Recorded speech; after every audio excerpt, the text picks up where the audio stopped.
Law of supply, ঠিক আছে, এবং ডিমান্ড আর সাপ্লাই কার্ভ আঁকতে পারতে হবে। এই যে যেমন এখানে ডিমান্ড কার্ভ আঁকা আছে, এভাবে ডিমান্ড কার্ভ আঁকতে পারতে হবে, এবং সাপ্লাই কার্ভও আঁকতে পারতে হবে, সাপ্লাই কার্ভও আঁকতে পারতে হবে। পাশাপাশি এই চ্যাপ্টার থেকে যেটা পড়তে হবে সেটা হচ্ছে আপনার আহ যে ডিমান্ড ডিমান্ড কার্ভটা ডান দিকে বা বাম দিকে যে শিফট হওয়ার জন্য যে ফ্যাক্টর গুলো ইনফ্লুয়েন্স করে, মনে আছে আমরা বলছিলাম প্যাসিফিক, ওই ফ্যাক্টর গুলা ভালো মতো লিখতে পারতে হবে, এক্সপ্লেইন করতে পারতে হবে। এই যে ডিমান্ড কার্ভ ডান দিকে বা বাম দিকে শিফট করার জন্য যেই সব ফ্যাক্টর গুলা ইনফ্লুয়েন্স করে, ওই ফ্যাক্টর গুলা আঁকতে পারতে, মানে বলতে পারতে হবে, এবং ওই ফ্যাক্টর গুলো এক্সপ্লেইন করতে পারতে হবে। স্যার চ্যাপ্টার 2টা কি এক্সপ্লেইন, আরেকবার রিওয়াইন্ড করা যাবে স্যার? নোট করতাম আর কি স্যার। হ্যাঁ অবশ্যই। জি আমি বলছি প্রথমে যে আপনারা শিখবেন খুবই অল্প জিনিস, জি স্যার। ডিমান্ড কি, সাপ্লাই কি, ডেফিনেশন, ঠিক আছে।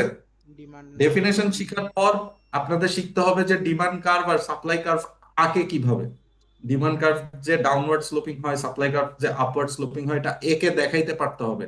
যে কোনো একটা কার্ভ আঁকতে বলবো আর পরীক্ষায়। হচ্ছে ওই যে কার্ভ। হ্যাঁ, জি বুঝতে পারছি স্যার। কার্ভ বলতে গ্রাফটা আর কি। বুঝতে পারছি স্যার। হুম, আচ্ছা। এরপরে আপনাদেরকে পারতে হবে হচ্ছে law of demand, law of supply, law law of of demand, demand, law law of of supply, supply. Okay sir. Law of demand, law of supply.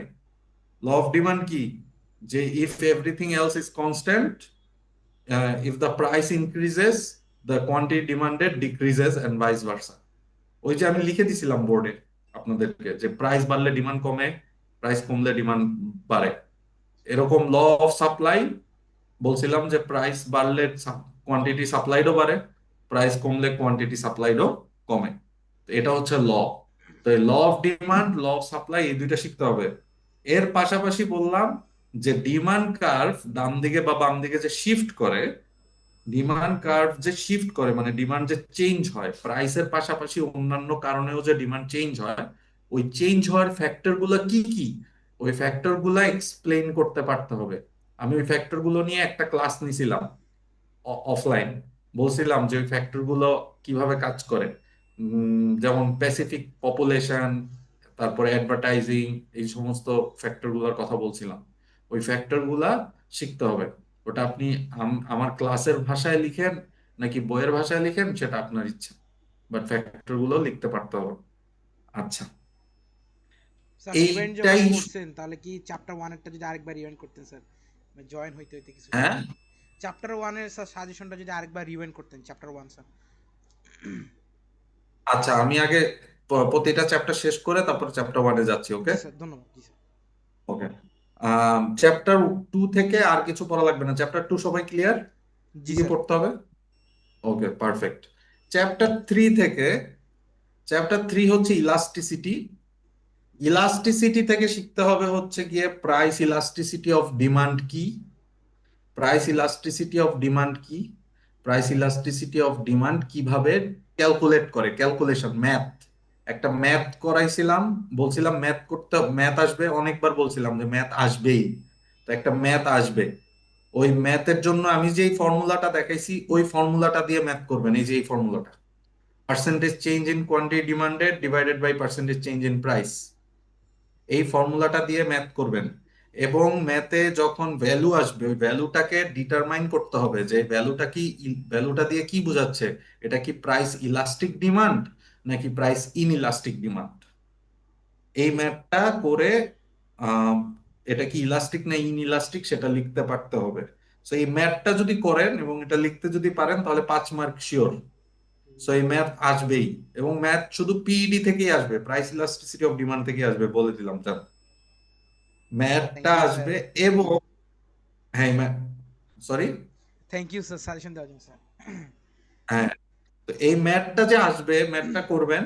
এবং এর পাশাপাশি আপনাদের এই চ্যাপ্টার থেকে জাস্ট আর একটা জিনিস শিখলেই হবে, সেই জিনিসটা হচ্ছে প্রাইস ইলাস্টিসিটি অফ ডিমান্ড, এটাকে ইনফ্লুয়েন্স করে কি কি ফ্যাক্টর, কি কি ফ্যাক্টর এটাকে ইনফ্লুয়েন্স করে, মানে কি হইলে কিসের জন্য একটা প্রোডাক্টের প্রাইস একটা প্রোডাক্টের ডিমান্ড প্রাইস ইলাস্টিক হয়, কিসের জন্য একটা প্রোডাক্টের প্রাইস ইনইলাস্টিক হয়। যেমন এই যে সেদিন আমি অনলাইন ক্লাসে বলছিলাম যে যেমন সিগারেটের প্রাইস, সিগারেটের ডিমান্ড হচ্ছে গিয়ে প্রাইস ইনইলাস্টিক কেন, কারণ সিগারেট একটা অ্যাডিকটিভ প্রোডাক্ট।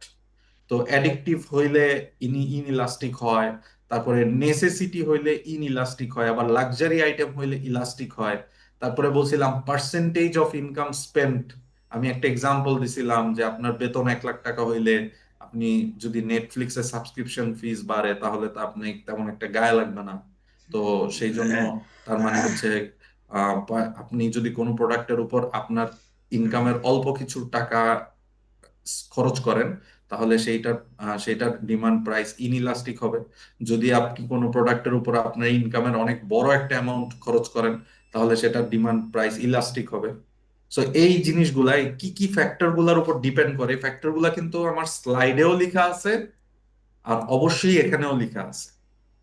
স্লাইডেও লেখা আছে, এখানেও লেখা আছে। এই যে এখানে লেখা আছে দেখেন, number of substitutes, necessity versus luxury, percentage of one's budget spent on the good, বা আমি বলছিলাম income spent on the good, একই কথা।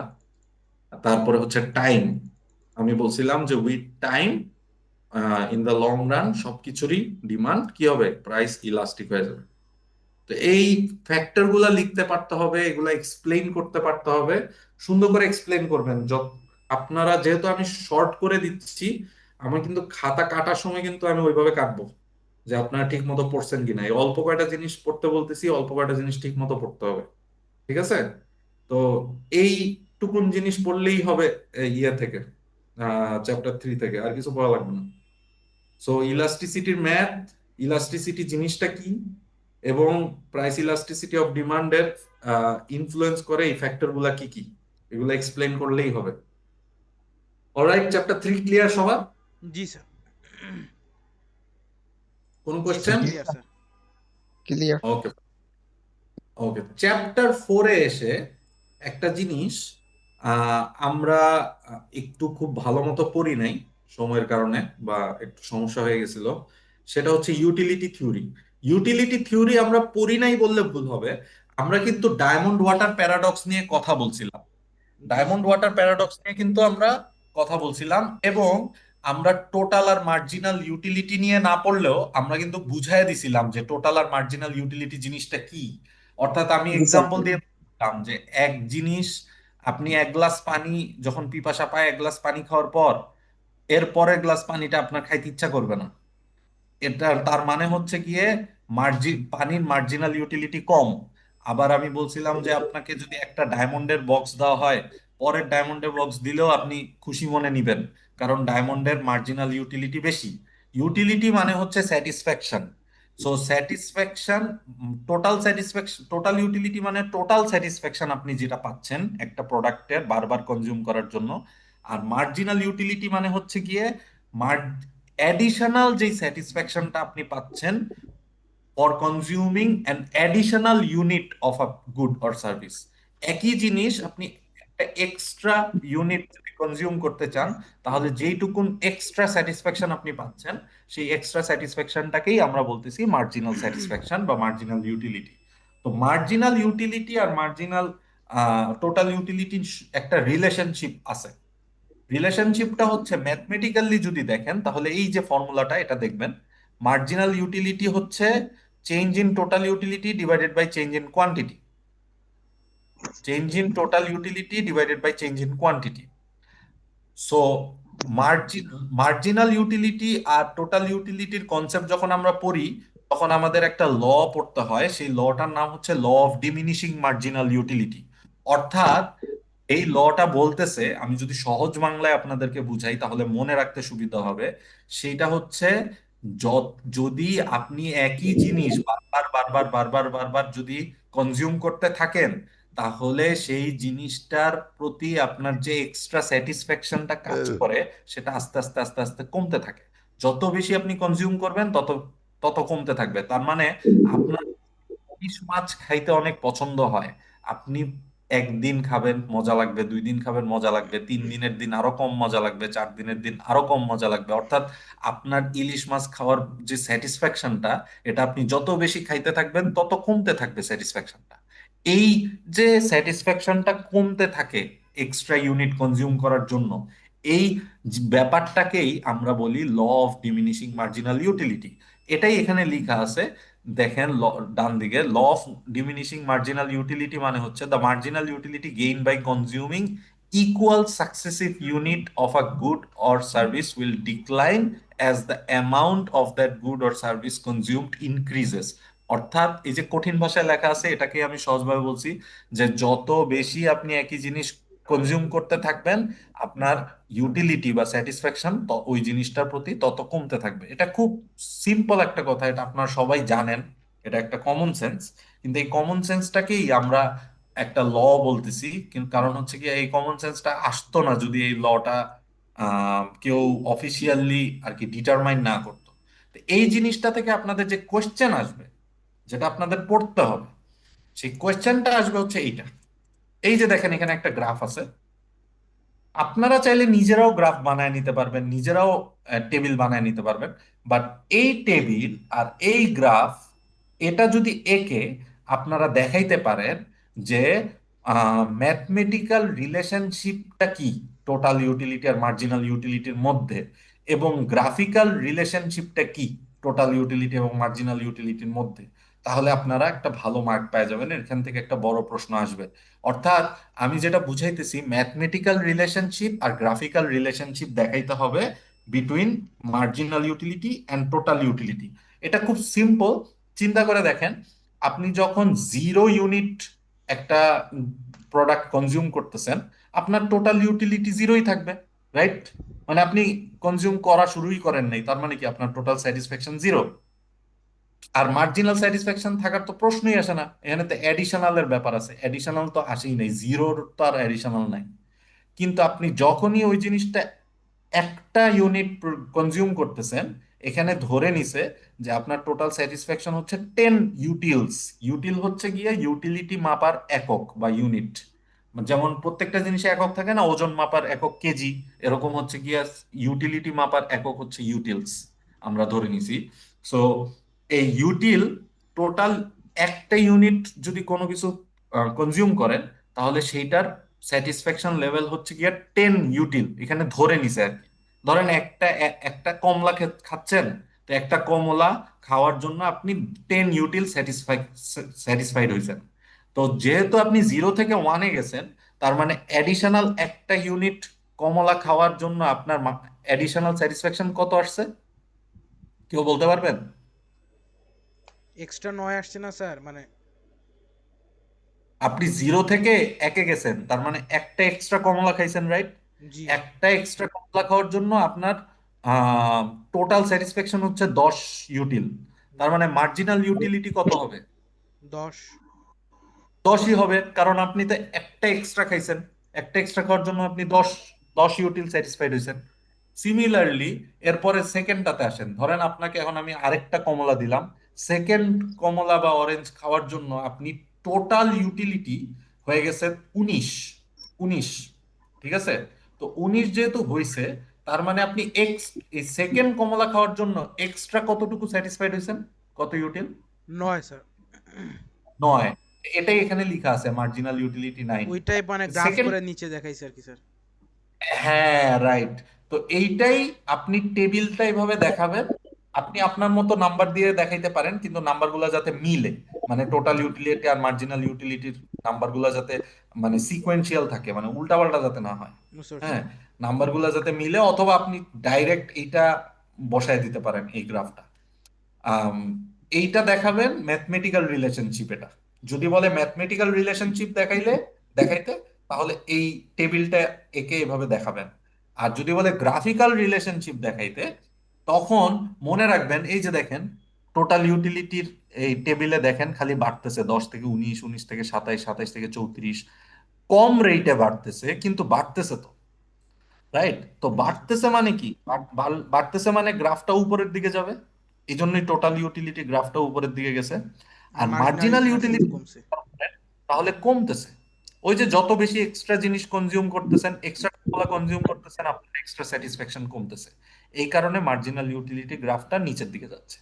সিম্পলি এই দুইটা গ্রাফ আর এই টেবিলটা আঁকলে আপনারা 5-6 মার্কের একটা অ্যান্সার ইজিলি দিয়ে দিতে পারবেন। পাশাপাশি আপনাদের একটু লিখে দিতে হবে যে এটা কেন এরকম হইলো। এটা এটা লেখা খুব সহজ। আমি যে এখন নিজের মতো করে বললাম, এভাবে বললেই, এভাবে লিখলেই হবে ইংলিশে। আর খালি যদি আপনি আহ, মুখস্থ লিখতে চান, যেটা আমি আসলে পছন্দ করি না, তাহলে এই যে এখানে মুখস্থ লেখার জন্য যথেষ্ট টেক্সট আছে। স্যার মুখস্থ তো লিখতে চাই না স্যার, কিন্তু ইংরেজিতে তো পারদর্শী নই, ওই একটু বানান ভুল হয় আর কি ইংরেজিতে লিখতে গেলে। বানান ভুল হইলে আমি মার্ক কাটবো না, কিন্তু আপনি যদি ভুল লিখতে গিয়ে টোটাল ইউটিলিটি রে মার্জিনাল ইউটিলিটি বানায় দেন, আর মার্জিনাল ইউটিলিটি রে টোটাল ইউটিলিটি বানায় দেন, তাহলে তো কনসেপ্টই ভুল হয়ে গেল। কনসেপ্ট যাতে ভুল না হয় সেটা বলছি। জি স্যার। আপনার ইংলিশের আইএলটিএস টেস্ট আমি নিচ্ছি না, এটা ইকোনমিক্স টেস্ট, আইএলটিএস না। সো আপনার ইংলিশ ভুল হইলে সমস্যা নাই, কিন্তু আপনার কনসেপ্ট যাতে ঠিক থাকে। জি স্যার, বুঝতে পারছি। আর লাস্ট যে জিনিসটা শিখতে হবে আপনাদের এই এক্সামের জন্য, সেটা হচ্ছে এই এই জিনিসটা, the solution to the water diamond paradox, যেটা আমরা ক্লাসে এক্সপ্লেইন করছি খুব ভালো মতো, এক্সাম্পল দিয়ে এটা কি দিয়ে। স্যার মুখস্থ করতে হবে? এইটা আপনার ইচ্ছা, এখানে মুখস্থ করার জন্য সুন্দর করে নোট করে দিয়ে রাখছি। আপনি চাইলে এই নোটটা পুরোটা লিখতে পারেন, অথবা আমি কিন্তু আপনাদেরকে অনেক মজা করে আম, মেয়েদেরকে ডায়মন্ডের কথা বলে, তারপরে হচ্ছে মরুভূমির কথা বলে, অনেকভাবে বিভিন্নভাবে বোঝানোর চেষ্টা করছি। হয়তোবা আশা করি আপনারা বুঝছিলেন ওই দিন জি স্যার। কনসেপ্টটা যদি বুঝে থাকেন তাহলে নিজের ভাষায় লিখতে পারার কথা। আর যদি লিখতে মনে হয় যে না, আমার ইংলিশটা অত বেশি আমি কনফিডেন্ট না, তাহলে আইডিয়াল হচ্ছে গিয়ে এটা একটু পড়ে নেওয়া ভালো মতো। তবে মুখস্থ লিখেন বা না লিখেন, এটা অবশ্যই পড়ে নিবেন। না পড়লে লিখতে গিয়ে অসুবিধায় পড়বেন, আমি বলে দিলাম। কারণ এগুলো তো বড় প্রশ্ন, 5 মার্কের কোশ্চেন থাকে। সো ভালো মতো লিখতে হবে। মনে রাখবেন, ভালো মতো লিখার জন্য আপনার মার্ক মার্ক পাওয়ার একটা শর্টকাট আছে। মার্ক পাওয়ার শর্টকাট হচ্ছে আপনার কনসেপ্ট ইউজ করা। মার্জিনাল ইউটিলিটির কনসেপ্ট, টোটাল ইউটিলিটির কনসেপ্ট আপনি অ্যাপ্লাই করতে পারতেছেন কিনা ডায়মন্ড ওয়াটার প্যারাডক্সে, কার মার্জিনাল ইউটিলিটি বেশি কার কম ডায়মন্ড আর ওয়াটারের মধ্যে, এটা ঠিক মতো লিখতেছেন কিনা। পাশাপাশি কোন রিসোর্সটা অনেক বেশি আছে পৃথিবীতে, কোন রিসোর্সটা লিমিটেড আছে, এটা ভালো মতো বুঝাইতে পারতেছেন কিনা। এই জিনিসগুলার কম্বিনেশন দিয়ে আপনি এক্সপ্লেইন করতে পারলে অবশ্যই মার্ক পাবেন, অবশ্যই মার্ক পাবেন। ঠিক আছে। সো চ্যাপ্টার 4 থেকে আর কোনো কোনো কোয়েশ্চেন? এই দুইটা জিনিস শিখলেই আমি কি কি বললাম শিখতে? চ্যাপ্টার 4 থেকে আমি শিখতে বললাম যে ইউটিলিটি কি, টোটাল ইউটিলিটি কি, মার্জিনাল ইউটিলিটি কি, রাইট? এরপরে আমি বললাম law of diminishing marginal utility. Law লেখার সময় চেষ্টা করবেন বইয়ে যেভাবে লেখা আছে সেভাবে লেখার, কারণ এটা একটা ল। তো ল জিনিসটা একটু এদিক সেদিক হইলে খারাপ দেখায়। তারপরও যদি 100% কনসেপ্ট ম্যাচ করে আমি মার্ক দিয়ে দিই। আচ্ছা, ল গেল। এরপরে আমি বললাম কি, ওই যে গ্রাফটা আর টেবিলটা শিখতে, মার্জিনাল ইউটিলিটি আর টোটাল ইউটিলিটির মধ্যে relationship, graphical and mathematical relationship. আর লাস্টে আমি বললাম ওয়াটার ডায়মন্ড প্যারাডক্স বা ডায়মন্ড ওয়াটার প্যারাডক্সের সলিউশন। এই কয়টা জিনিস শিখলে হয়ে যাচ্ছে। স্যার এই এনি চ্যাপ্টারে দশ কোয়েশ্চেন? Number sir. প্রত্যেক চ্যাপ্টারেই 10 মার্ক। ও, জি স্যার। কিন্তু আপনি একটা চ্যাপ্টার যদি বাদ দেন, ভাবেন যে একটা চ্যাপ্টার বাদ দিব, আমার তো 30 মার্ক অ্যান্সার করলে হবে, তাইলে কিন্তু ধরা খাইতে পারেন। আমি কিন্তু চ্যাপ্টার গুলা মিশায়, মিলায় মিলায় কোশ্চেন করতে পারি। এহ। সেটা মনে রাখেন। চ্যাপ্টার, এক চ্যাপ্টারের কোশ্চেন আরেক চ্যাপ্টারের কোশ্চেনের সাথে মিলায় এবিসিডি করে কোশ্চেন করতে পারি। হায় হায়, জি স্যার, বুঝতে পারছি। সো বাদ দিয়েন না কিছু, কারণ অলরেডি অনেক কিছু বাদ দিয়ে দিছি, আর কি বাদ দিবেন? এখানে তো কিছুই রাখি নাই, সবই তো বাদ দিয়ে দিছি। জি স্যার। আচ্ছা, চ্যাপ্টার 1 কে শুনেন নাই বলছিলেন? আমি স্যার।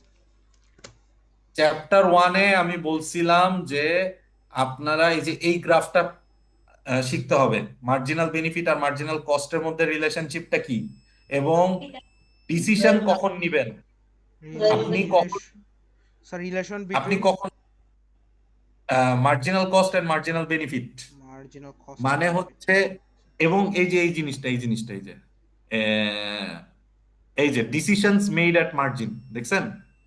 জি স্যার। এইটা পুরাটা পড়বেন, এটা পুরাটা পড়বেন। Decisions made at the margin, G sir. হ্যাঁ, এটা আমরা ক্লাসে এক্সপ্লেন করছিলাম যে কেন মার্জিনাল কস্ট আর মার্জিনাল বেনিফিট যখন ইকুয়াল হয় ওই টাইমে থাইমা যেতে হয়, ওই টাইমের বেশি কমও না বেশিও না। আচ্ছা, এরপরে শিখতে বলছি অপরচুনিটি কস্ট কি, অপরচুনিটি কস্ট কি। এরপরে শিখতে বলছি পজিটিভ অ্যান্ড নরমেটিভ ইকোনমিক্স এর মধ্যে পার্থক্য, difference between positive and normative economics. Positive and non normative, normative. Normative, hmm. Normative economics. এরপরে শিখতে বলছি এটা স্কারসিটি কি, ইকোনমিক্স কি, স্কারসিটি আর ইকোনমিক্স এর মধ্যে রিলেশনশিপটা কি। জি স্যার।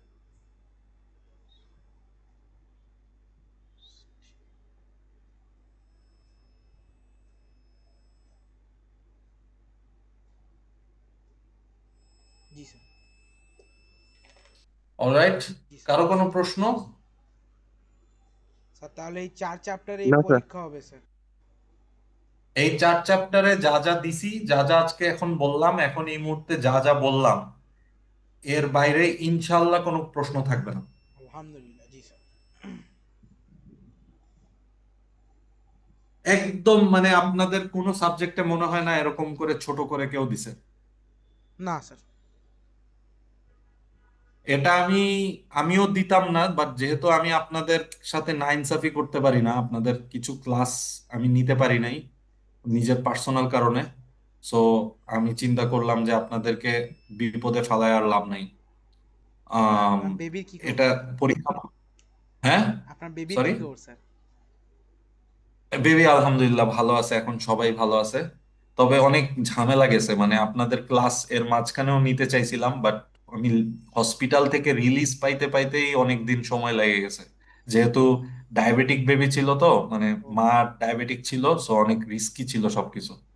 এর মধ্যে আমি সিলেটে তো, আপনারা সবাই সিলেটি না? জি স্যার প্রায়। জি আপনাদের স্যার, সিলেট। আপনাদের ভাষায়, আপনাদের সিলেটিদের ভাষায় আমি হচ্ছে আবাদি, বুঝছেন? না তো স্যার। তো হচ্ছে গিয়ে আমার সিলেটে আসলে ওরকম আত্মীয় স্বজন কেউ নাই, তো আবার আমার বোনও নাই। তো মহিলা মানুষের প্রচুর অভাব ছিল, তো আমার একারই সবকিছু করতে হয়েছে। তো বাসায় আসলে আসতে পারি নাই, বা ক্লাস নেওয়া তো দূরের কথা, বাসায় ঢুকাই পসিবল হয়নি। Sir boy or girl sir sir? আপনার বাসা কোথায় স্যার? আমার বাসা সুবিদ বাজার। না না, মানে আপনি তো সিলেটি না। ও আচ্ছা, দেশের আমার দেশের বাড়ি চাঁদপুর, কিন্তু আমি চাঁদপুর। মানে বর্ন এন্ড ব্রট আপ সব ঢাকায়, ছোটবেলা থেকে ঢাকায় থাকছি। তবে স্যার আপনার এই শর্টকাট সাজেশনে আমাদের একটু উপকার হলো, কনফিডেন্স আর কি পাবো বাকি হ্যাঁ, বই আমি থেকে ইচ্ছা কাজে করেই দেবে। দিলাম যাতে আপনারা পড়েন অ্যাটলিস্ট, নাহলে আপনারা দেখা যেত কিছুই পড়তেন না। এখন তো অ্যাটলিস্ট পড়বেন এগুলো। স্যার জি আর স্যার, সব, এলোমেলো বয় হয়ে অর গার্ল স্যার? এলোমেলো হয়ে যায় তো। হ্যাঁ হ্যাঁ, বয় অর গার্ল স্যার, মানে বেবি, বেবি ছেলে না মেয়ে আমি হয়েছে বুঝি স্যার? নাই। ছেলে ছেলে ছেলে, মাশাআল্লাহ। বয়। তো এ, আপনাদেরকে এগুলা না দিলে দেখা যেত যে আপনারা অনেকেই কিছুই পড়তেন না। আর আমি যে শর্টকাট বলতেছি, শর্টকাটও আসলে না, বেসিক্যালি জিনিসটা কি, আপনাদের সিলেবাসটাই এরকম, এর বাইরে কোনো ইম্পর্টেন্ট টপিকই নাই আপনাদের সিলেবাসে। স্যার এই পিডিএফ আমরা তো ফাইনালের পড়লে, সব গ্রুপে সিলেবাসটা, দেওয়া আছে স্যার। স্যার হ্যাঁ আমরা সবগুলা আমরা পিডিএফ পড়লে তো হয়তো গ্রুপে দেওয়া দেখা আছে স্যার। যাইতেছে। হ্যাঁ, সব দেওয়া আছে, যদি খুঁজে না পান তাহলে আমাকে আবার জিজ্ঞাসা করেন, আমি পাঠাই দিব না। সমস্যা সিয়ার তবে সব গ্রুপে। দেওয়া আছে। Okay sir. আর আপনাদের এই ফাইনালের আগে আসলে এই সিলেবাসটা অনেক ছোট, ফাইনালের সিলেবাসটা একটু ভালো, ফাইনালের সিলেবাসে অনেক কিছু শিখানোর আছে। ইনশাল্লাহ আপনারা দোয়া করেন যাতে ফাইনালে কোনো ঝামেলা না হয়, আমরা ঝামেলা মুক্ত ভাবে প্রপারলি ক্লাস করতে পারি। ফি আমানিল্লাহ স্যার, ঠিক আছে, ইনশাআল্লাহ। আর কারো কোনো প্রশ্ন? সিয়ার, আপনার কোনো প্রশ্ন আছে? আপনাদের সিয়ার কই? স্যার আদাব স্যার, আছি স্যার। ও হ্যাঁ, অঙ্কিতা, আমি সরি, আপনার টেক্সট আসলে তখন দেখার মতো অবস্থায় ছিলাম না, মানে কে কি টেক্সট পাঠাচ্ছে, আমার অনেক হোয়াটসঅ্যাপ পুরা ফ্লাডেড হয়ে জি গেছিল। স্যার, জি স্যার। বুঝতে পারছি স্যার, না স্যার। ওকে। সো বাট আমি এমনিতেও ক্লাস নিতাম আজকে, মানে আমার একটা প্ল্যান ছিল যে এই সপ্তাহে যেভাবেই হোক একটা ক্লাস নিয়ে আপনাদেরকে একটু সাজেস্ট করে দেওয়া। কারণ ফ্রাইডে থেকে তো এমনিতেই এক্সাম শুরু আপনাদের, তো আর তো সময়ও নাই। আর আরেকটা জিনিস, আপনারা এই ফার্স্ট চ্যাপ্টার থেকে ল্যান্ড, লেবার, ক্যাপিটাল, এন্টারপ্রেনারশিপ, এই যে ফ্যাক্টরস অফ প্রোডাকশন, আমি কিন্তু ভালো মতো বুঝাইছিলাম। এই জিনিসগুলো একটু শিখে নিয়েন। কেন?